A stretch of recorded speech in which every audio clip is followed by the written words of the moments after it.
Fala galera, tudo bom? Aqui que tá falando Coreia e neste capítulo vamos falar se existe uma correlação ou causa e efeito entre a felicidade, o PIB e a renda de uma sociedade. Logo após a vinheta.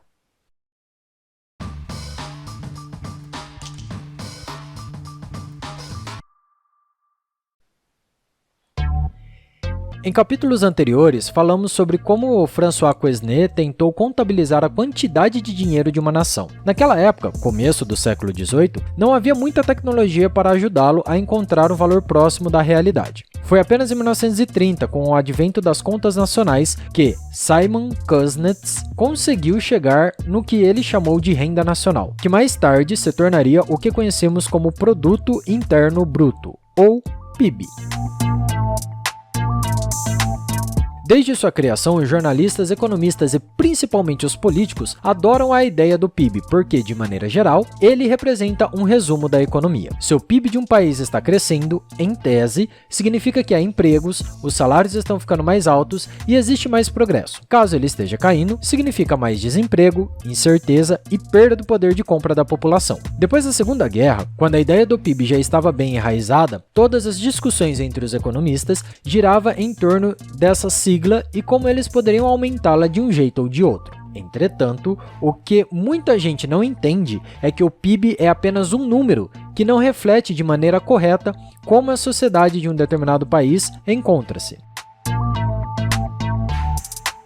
Um PIB crescente pode significar um maior gasto pelo governo, não interferindo positivamente na vida da população. Além disso, existem outros fatores que fazem uma sociedade ser próspera, como um local com baixa criminalidade e de paz entre os habitantes, coisas que não são inferidas diretamente ao calcular esta pequena sigla. De maneira geral, apesar de muitas pessoas acreditarem que o PIB crescente significa uma sociedade feliz, isso não é verdade. Em 1974, Richard Easterlin mostrou que o PIB e a felicidade da população são duas coisas totalmente diferentes. Até uma determinada faixa de renda, quanto maior era a renda, maior era a felicidade. Porém, quando chegava a uma certa cifra que era acima do nível da subsistência, a variação de felicidade não era muito alterada, chegando a uma conclusão de que os povos mais ricos não eram necessariamente os mais felizes. Isso ficou ainda mais escancarado quando o PIB de 1946 subiu abruptamente, mas a felicidade das pessoas não aumentou na mesma proporção, diminuindo, na verdade, em 1960.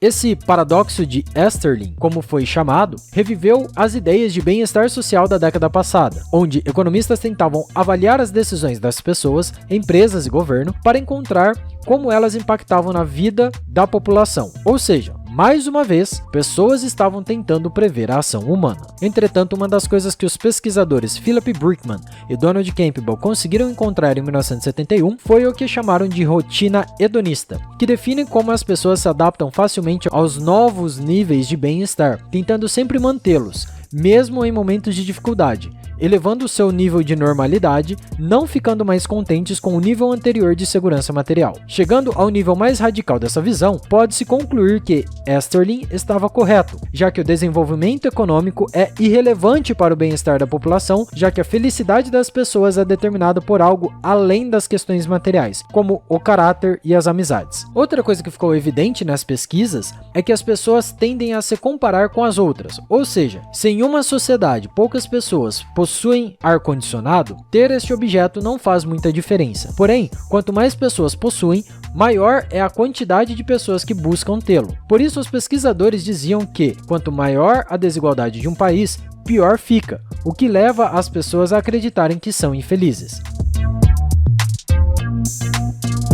No começo dos anos 2000, outros economistas contestaram o paradoxo de Easterlin, dizendo que se o aumento da renda não impacta positivamente na felicidade das pessoas, a queda deste faz com que as famílias inteiras fiquem infelizes. De acordo com esses pesquisadores, existe sim uma relação entre felicidade, PIB e renda nacional, mas mesmo assim ainda é difícil encontrar essa correlação. Indiferente do que possa se pensar, é impossível encontrar uma relação direta entre esses fatores, justamente porque a felicidade felicidade leva em consideração muitas questões que são impossíveis de serem mensuradas. Uma pessoa que vive sozinha e tem uma renda alta pode ser infeliz, enquanto uma família de classe baixa, que é estruturada e possui filhos, pode ser feliz, mesmo com problemas relacionados a dinheiro. O aumento ou a queda da renda podem significar maior ou menor felicidade, mas isso não significa que após algum tempo, essas mesmas pessoas impactadas pelo aumento ou queda da renda possam continuar dizendo que são menos ou mais felizes. De maneira geral, todas as questões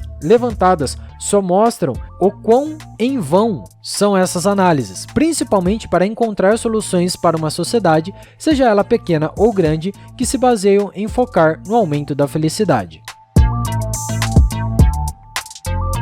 E assim terminamos esse nosso capítulo. Falamos sobre as principais pesquisas dos economistas sobre a busca da maximização da felicidade em uma sociedade e como todo esse gasto de tempo e dinheiro foi em vão, já que não existe relação direta entre PIB, a renda e a felicidade das pessoas. Se você ficou com alguma dúvida, deixe sua pergunta aqui nos comentários ou no nosso Instagram, @coreia_com_k, que farei o máximo que puder para conseguir responder. Até o próximo capítulo e tchau!